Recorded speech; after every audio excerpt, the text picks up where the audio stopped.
Hello student. तो आज हम करेंगे क्लास 12 का लेसन 5 जिसका नाम है चिकित्सा उपागम थेरेपी अप्रोच। तो इससे पहले हमने जो साइकोलॉजिकल डिसऑर्डर लेसन 4 किया था उसके अंदर हमने उसका उपचार नहीं बताया था, यानी इस जो डिसऑर्डर थे उनका उपचार क्या है। तो इस लेसन में हम बताएंगे कि उन डिसऑर्डर की चिकित्सा या उपचार कैसे किया जाता है और क्या है उनकी विधि। तो बिना किसी देरी के शुरू करते हैं, लेट्स स्टार्ट। सबसे पहले देखें कि चिकित्सा की प्रक्रिया या प्रकृति क्या है। मनोचिकित्सा का क्या उद्देश्य है? जो दर अनुकूलक व्यवहार को बदलना, यानी वो व्यवहार जो आपके कार्य में बाधा पहुंचाए, व्यक्ति कष्ट की भावना को कम करना, रोगी को अपने पर्यावरण में बेहतर ढंग से अनुकूलन करने में मदद करना। तो ये क्या है? मनोचिकित्सा के का उद्देश्य है।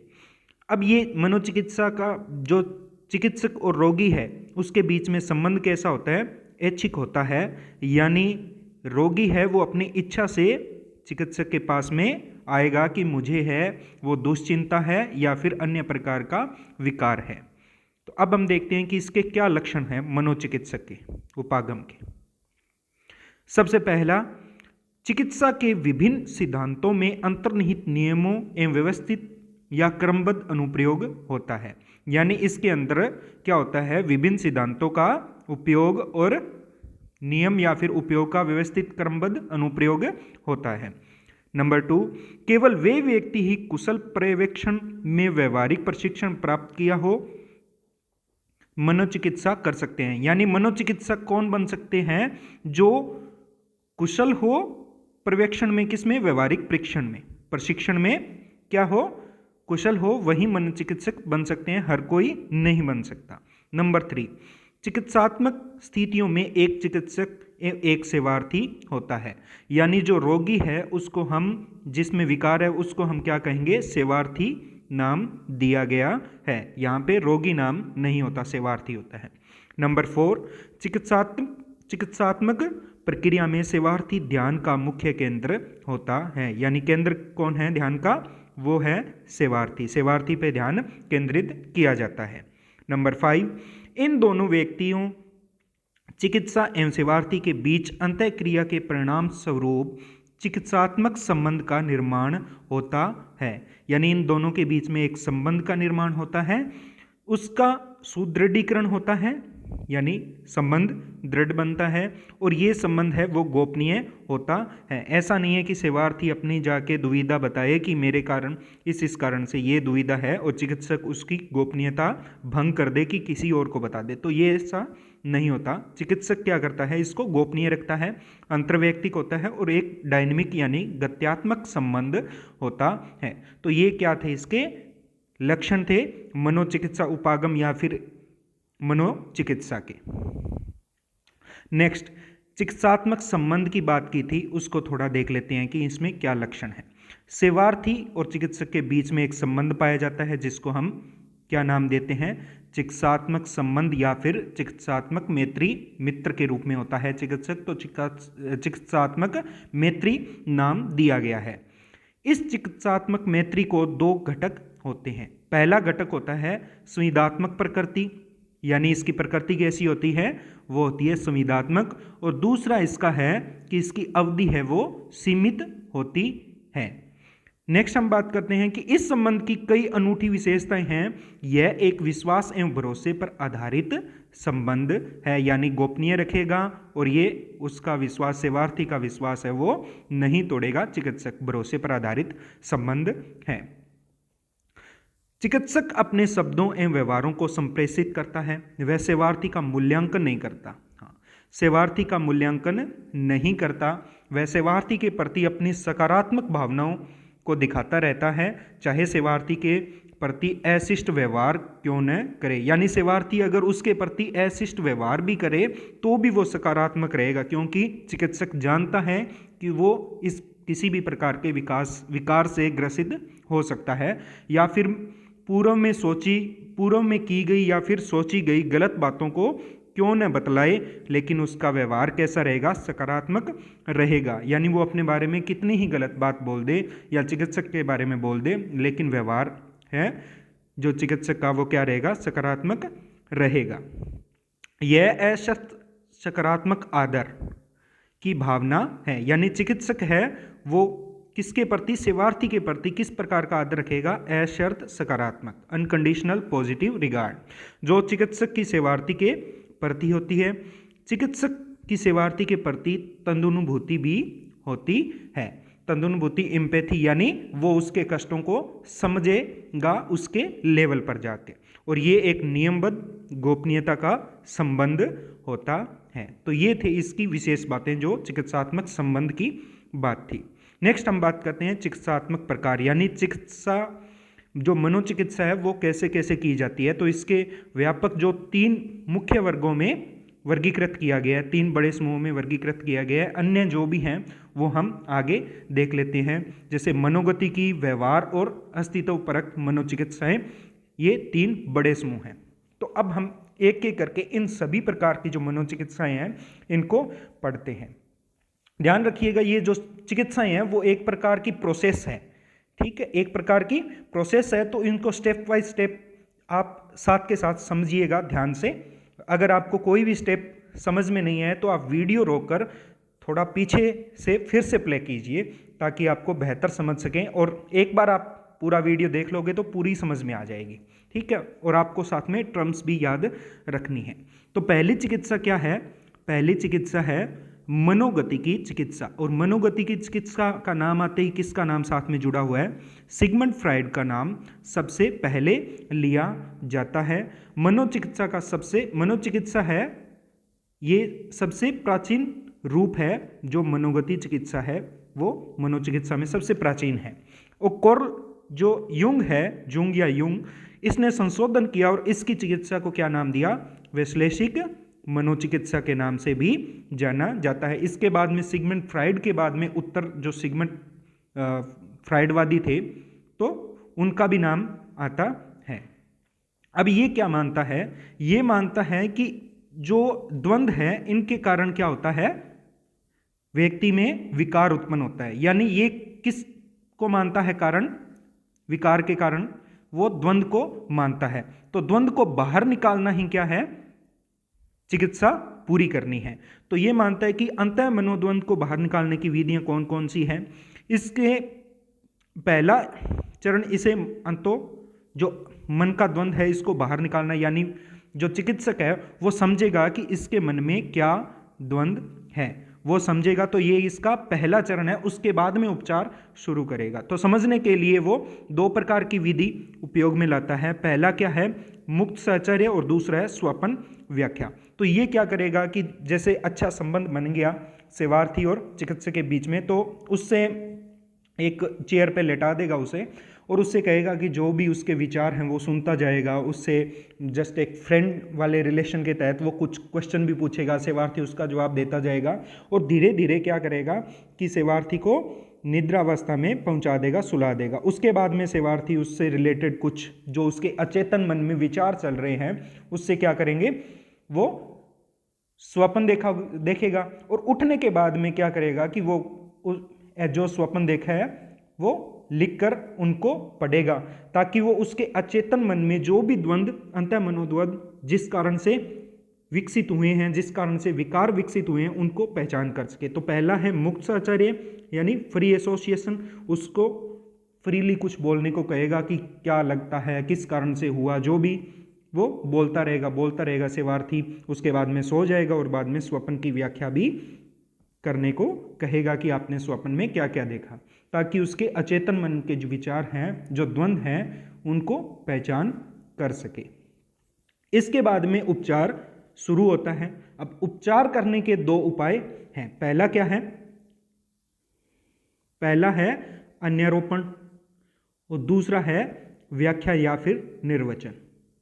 2 उपाय काम में लिए जाते हैं। अन्यारोपण के अंदर क्या करता है कि चिकित्सात्मक एक अनिर्णयात्मक तथापि अनुज्ञापक अभिवृत्ति बनाए रखता है, यानी निर्णय नहीं लेगा और अनुज्ञापक अभिवृत्ति बनाए रखता है, और सेवार्थी को सामयिक पहचान स्थापित करने के लिए इस प्रक्रिया को जारी रखने की अनुमति देता है। यही अन्यारोपण है, यानी उससे बातचीत करता रहेगा और बताता रहेगा। इस अवस्था को क्या बोलते हैं? अन्यारोपण तंत्रिका ताप कहते हैं। ये दो प्रकार से होते हैं, सकारात्मक या फिर नकारात्मक, यानी कहीं पर भी वो रोकेगा उसको उससे बेहतर बनाने के लिए, और कहीं पर उसे सही है ये बात बोल के कि हाँ ये सही है ये गलत है।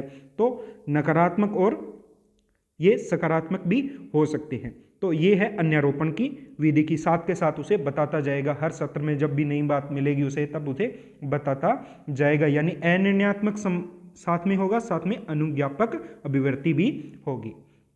अब इसके साथ साथ में क्या होता है कि कभी कभी सेवार्थी बोलता है कि नहीं ऐसा तो है ही नहीं, पूरा डिनाई कर देगा कि नहीं ऐसा तो है ही नहीं, वो बिल्कुल नकार देगा। लेकिन चिकित्सक को क्या करेगा? उसे पता है कि ये स्थिति आ सकती है, यानी अन्यारोपण में कभी कभी प्रतिरोध की भी स्थिति आ सकती है। इस प्रतिरोध का कारण वो अचेतन मन के कष्टकर स्मृतियों के पुनः स्मरण से बचाने के लिए सेवार्थी चिकित्सक की प्रगति का विरोध करता है। और ये प्रतिरोध है वो सचेतन यानी चेतन के अंदर या फिर अचेतन दोनों प्रकार से हो सकता है, कि वो उसके बारे में गलत धारणा दे, या फिर सत्र के अंदर जब चिकित्सक को बुलाने का टाइम हो उसे लेट आए, या फिर एक दो सत्र बीच में स्किप कर दे, सेशन स्किप कर दे। तो इस प्रकार का भी क्या होता है? वो व्यवहार करता है। तो ये होता है प्रतिरोध के अंतर्गत, यानी वो उसको नकारता है कि ऐसा नहीं हो सकता। लेकिन चिकित्सक है वो उसके सकारात्मक और नकारात्मक दोनों व्यवहारों को देखते हुए सकारात्मक अन्यारोपण और नकारात्मक अन्यारोपण दोनों प्रकार से करता है।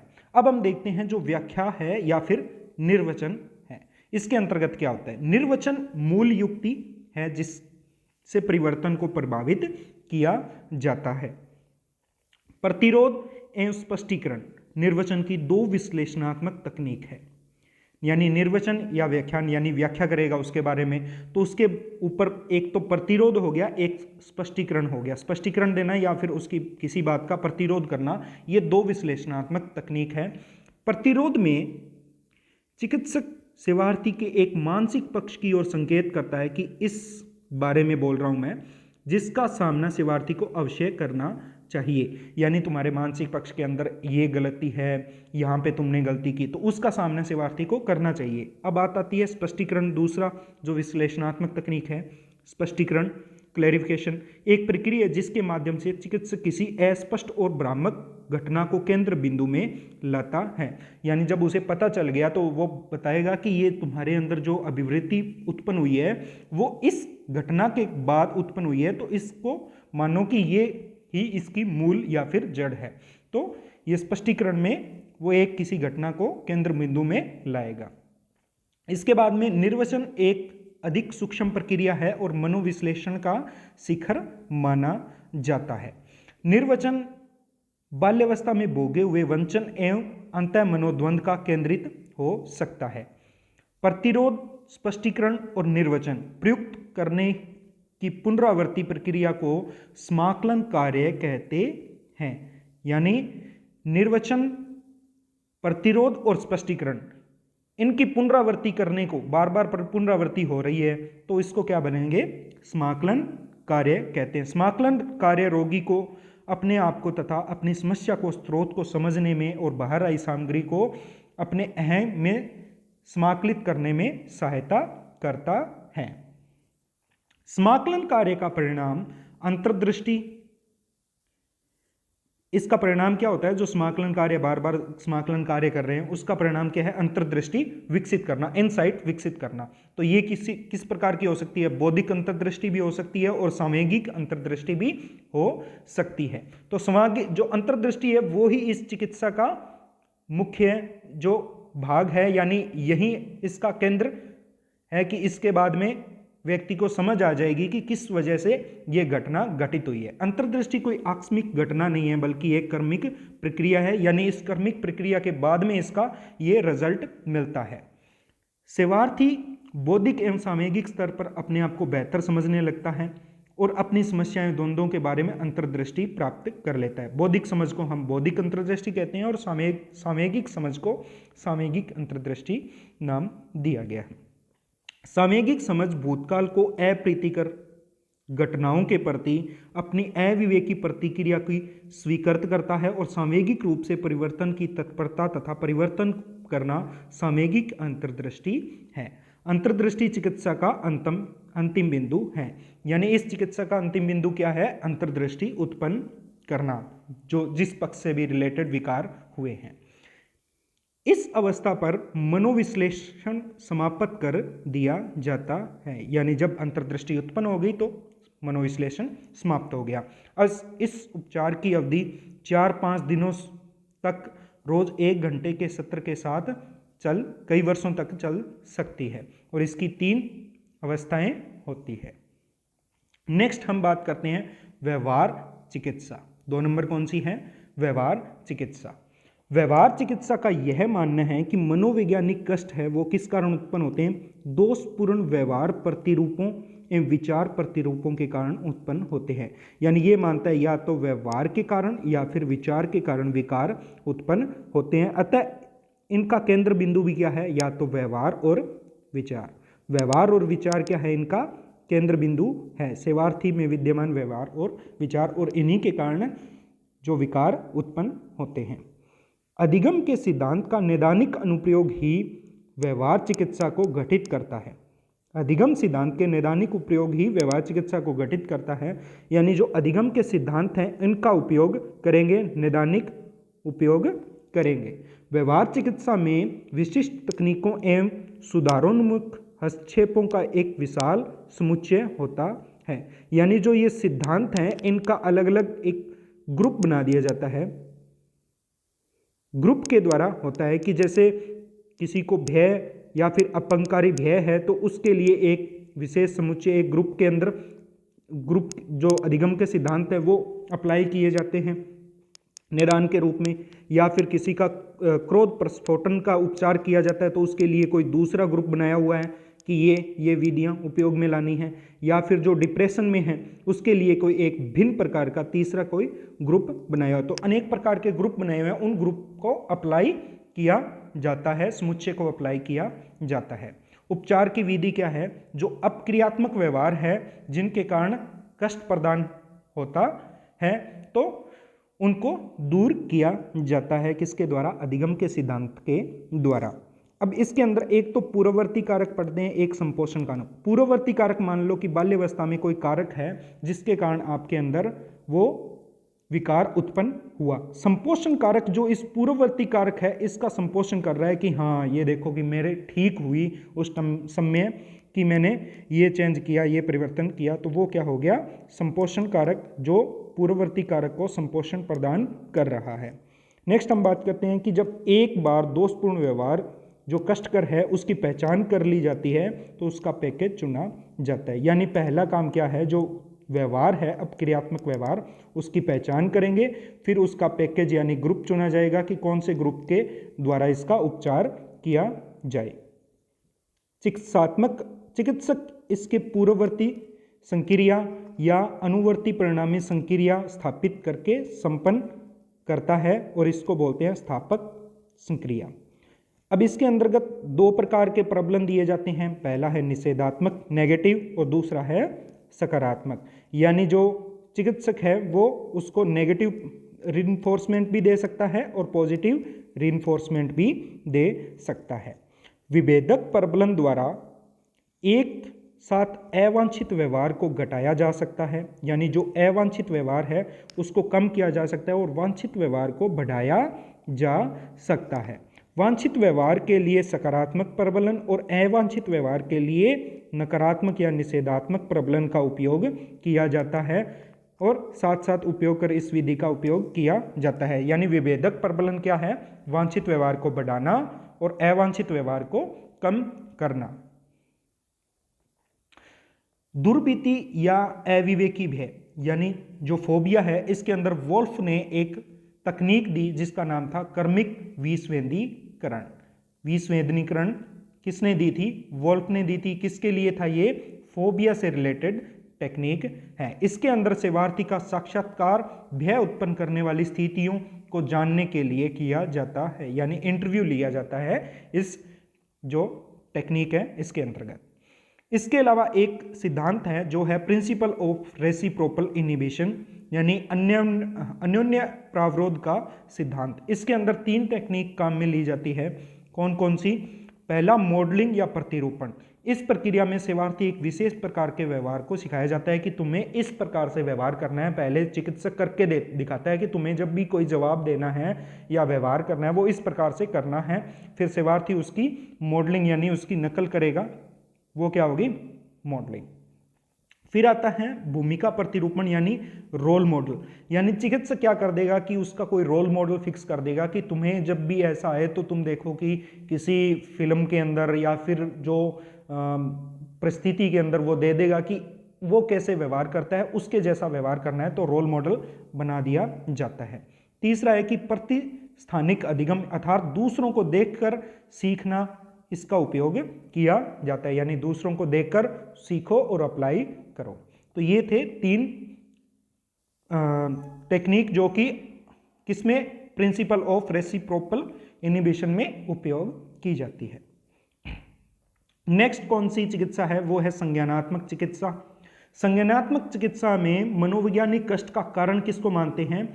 अविवेकी विचार और विश्वासों को स्थापित किया जाता है। यानी ये मानते हैं कि विचार और विश्वास है, जो अविवेकी विचार और विश्वास है वो इसका कारण है। लेकिन व्यवहार चिकित्सा में किसको मानते थे? व्यवहार और विचारों को मानते थे। अब इसके अंदर पहली एक चिकित्सा दी थी, वो थी अल्बर्ट एलिस ने, जिसका नाम था संवेग तर्क चिकित्सा, RET रेशनल इमोटिव थेरेपी को प्रतिपादित किया। इस चिकित्सा की केंद्रीय धारणा है कि अविवेकी विश्वास पूर्ववर्ती घटनाओं और उनके परिणामों के बीच मध्यस्थता करते हैं। संवेग तर्क चिकित्सा का पहला चरण है वो है पूर्ववर्ती विश्वास परिणाम का विश्लेषण। यानी इसके जो पहले के विश्वास है और उनका क्या परिणाम निकला है उसका विश्लेषण करना। चिकित्सात्मक अनिर्देशात्मक प्रश्न करने की प्रक्रिया से अविवेकी विश्वासों का खंडन करता है। यानी चिकित्सक क्या करेगा?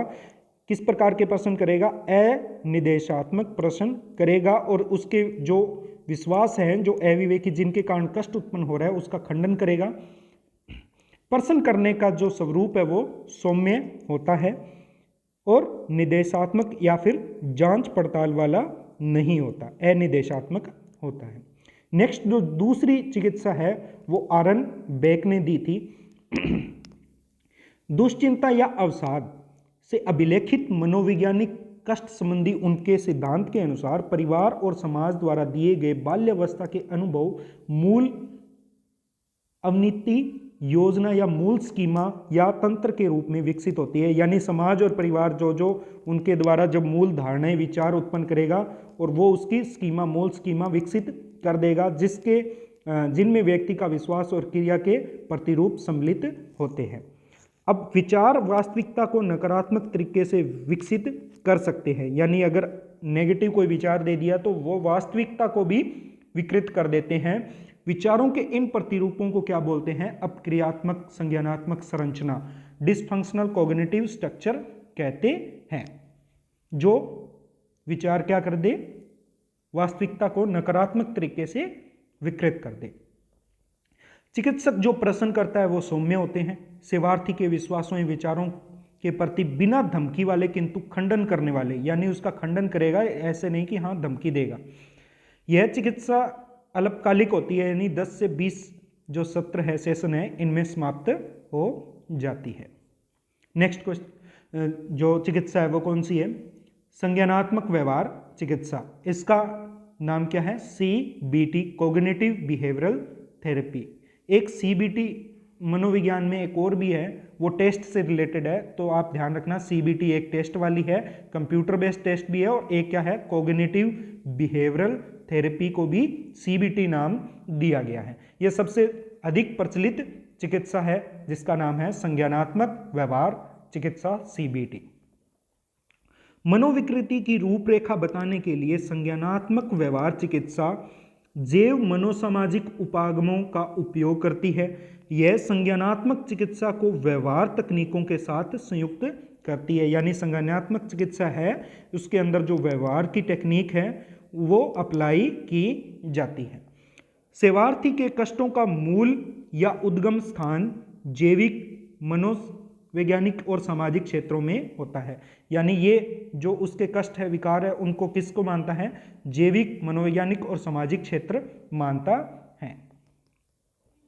नेक्स्ट है मानवतावादी अस्तित्वपरक चिकित्सा। अब ये क्या है? मनुष्य व्यक्तिगत समृद्धि यानी खुद की वृद्धि और आत्मसिद्धि की इच्छा से संवेगात्मक रूप से विकसित होने वाली सहज आवश्यकताओं से अभिप्रेरित होता है, और जब ये समाज और परिवार के द्वारा जो ये आवश्यकताएं बाधित कर दी जाती है तो मनुष्य को कष्ट का अनुभव होता है और उससे क्या बनेंगे? विकार उत्पन्न होंगे। आत्मसिद्धि के लिए आवश्यक है कि संवेगों की मुक्त अभिव्यक्ति, यानी आत्मसिद्धि चाहिए व्यक्ति को, तो उसके लिए उसको संवेगों की मुक्त अभिव्यक्ति करनी होगी, लेकिन समाज और परिवार है इसकी अनुमति नहीं देता, नियंत्रण करता है, जिसके कारण से क्या होगा? उसको कष्ट होगा और विकार उत्पन्न होंगे। चिकित्सा के दौरान एक अनुज्ञात्मक, अनिर्णयात्मक और स्वीकृतिपूर्ण वातावरण तैयार किया जाता है जिसमें सेवार्थी के संवेगों को मुक्त अभिव्यक्ति हो सके, यानी मुक्त अभिव्यक्ति करने के लिए ऐसा वातावरण दिया जाता है तथा जटिलता, संतुलन और समाकलन प्राप्त किए जा सके। चिकित्सक केवल एक सुगमकर्ता और मार्गदर्शक होता है, यानी वो एक ऐसा वातावरण प्रदान करेगा और उसका मार्गदर्शन करेगा। चिकित्सा की सफलता के लिए सेवार्थी सम्य उत्तरदायी होता है। चिकित्सा का उद्देश्य केवल सेवार्थी की जागरूकता को बढ़ाना है, यानी वो उसकी जागरूकता को बढ़ाएगा और मुक्त अभिव्यक्ति के लिए उसको अवसर प्रदान, क्षेत्र प्रदान करेगा। नेक्स्ट जो इसी के अंतर्गत एक आती है जो अस्तित्वपरक चिकित्सा, जिसमें नाम किसका आता है? विक्टर फ्रैंकल ने दी थी। एक मनोरोग विज्ञानी एवं तंत्रिका विज्ञानी ने, जिसका नाम क्या था? Victor Frankl. इन्होंने उद्बोधक चिकित्सा यानी लोगोथेरेपी प्रतिपादित की। लोगोस यानी आत्मा के लिए ग्रीक भाषा का शब्द है और उद्बोधक चिकित्सा का तात्पर्य आत्मा का उपचार करना। फ्रैंकल जीवन के प्रति खतरनाक परिस्थितियों में भी अर्थ प्राप्त करने की इस प्रक्रिया को क्या बोलते हैं? अर्थ निर्माण की प्रक्रिया कहते हैं। व्यक्ति के अस्तित्व के शारीरिक, मनोवैज्ञानिक और आध्यात्मिक पक्षों से जीवन की समस्याएं जुड़ती हैं तो तंत्रिका तापित दुश्चिंता उत्पन्न होती है। फ्रैंकल ने निरर्थक की भावना को उत्पन्न करने वाले आध्यात्मिक दुश्चिंता की भूमिका पर जोर दिया, इसलिए इसे अस्तित्व दुश्चिंता अर्थात आध्यात्मिक मूल की तंत्रिका तापित दुश्चिंता कहा जाता है। यानी इन्होंने किस पे दिया? आध्यात्मिक दुश्चिंता की भूमिका पर जोर दिया। उद्बोधक चिकित्सा के उद्देश्य अपने जीवन की परिस्थितियों को ध्यान में रखे बिना जीवन में अर्थवता एवं उत्तरदायित्व का बोध प्राप्त कराने में सेवार्थी की सहायता प्राप्त करना है। अब बात आती है सेवार्थी केंद्रित चिकित्सा, जो इसी के अंतर्गत दूसरी चिकित्सा है।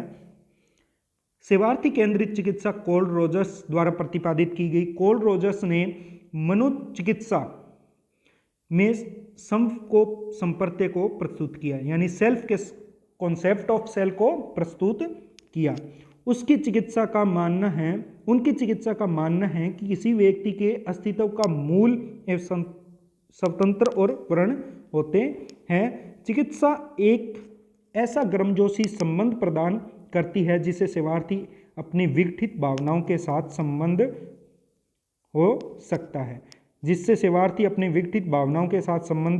हो सकता है, यानी संबंध बना लेगा वो, तो ऐसा एक प्रदान करेगी, वातावरण प्रदान करेगी। गेस्टोल चिकित्सा, गेस्टोल का अर्थ होता है समग्र, और इसने यह चिकित्सा फ्रेडरिक पल्स एवं उसकी पत्नी लौरा पल्स ने प्रस्तुत की थी। नेक्स्ट चिकित्सा आती है जैव आयुर्विज्ञान की चिकित्सा। मानसिक विकारों के उपचार के लिए दवाओं का एक नुस्खा या दवाएं दी जाती है, जिसको क्या बोलते हैं? मनोरोग विज्ञानी यानी जैव आयुर्विज्ञान चिकित्सा कहा जाता है। वे चिकित्सा परक डॉक्टर, यानी इसके अंदर जो चिकित्सा परक होते हैं वो डॉक्टर होते हैं। उन्हें मानसिक विकारों के ज्ञान, निदान और उपचार की विशेषता प्राप्त होती है। आपने चलचित्रों में मानसिक समस्याओं से ग्रसित लोगों को बिजली का आघात देते हुए देखा होगा, यानी फिल्म में देखा होगा कि बिजली का झटका देते हैं, इसे क्या बोलते हैं? ECT कहते हैं, इलेक्ट्रो कन्वल्सिव थेरेपी कहते हैं, विद्युत आक्षेपिक चिकित्सा कहते हैं। जैव आयुर्विज्ञान का एक दूसरा प्रकार है और ये तब जी जाती है जब दवाएं काम करना बंद कर देती है, तब इसको ECT दी जाती है। सेवार्थी पर लागू होने वाले वे विशिष्ट कारक कौन कौन से हैं? परिवर्तन के लिए अभिप्रेरणा, उपचार के कारण सुधार प्रत्याशा इत्यादि। उपचार के कारण और सुधार की प्रत्याशा, ये 3 कारण हैं। परिवर्तन के लिए अभिप्रेरणा, उपचार के कारण और सुधार की प्रत्याशा, ये 3 कारण हैं और इनको बोलते हैं रोगी चर, पेशेंट वेरिएबल्स कहा जाता है। चिकित्सक पर लागू होने वाले जो अवशिष्ट कारक हैं वो कौन कौन से हैं? सकारात्मक स्वभाव, अनसुलझे संवेगात्मक द्वंद्वों की अनुपस्थिति, अच्छे मानसिक स्वास्थ्य की उपस्थिति, ये 3 कारक हैं और इनको बोलते हैं चिकित्सक चर कहा जाता है। नेक्स्ट है वैकल्पिक चिकित्सा। वैकल्पिक चिकित्सा के अंतर्गत, इसको वैकल्पिक चिकित्सा क्यों कहा जाता है? क्योंकि इनमें पारंपरिक औषध उपचार, मनोचिकित्सा को एक वैकल्पिक उपचार संभावना होती है। और ये चिकित्सा, इस चिकित्सा के अंदर क्या किया जाता है? योग, ध्यान, एक्यूप्रेशर, वनौषधि और उपचार, इस प्रकार से उपचार किया जाता है। और इसके अंतर्गत औषध उपचार या फिर मनोचिकित्सा की एक विकल्प के रूप में आवश्यकता होती है, इसीलिए इसको वैकल्पिक चिकित्सा नाम दिया गया है। तो आज की क्लास में इतना ही। आई होप आपको समझ में आया होगा। अगर आपको किसी भी पार्ट के अंदर कोई डाउट हो तो आप नीचे कमेंट करके पूछ सकते हो। मिलते हैं नेक्स्ट क्लास में जल्द ही, तब तक के लिए स्टे ट्यून।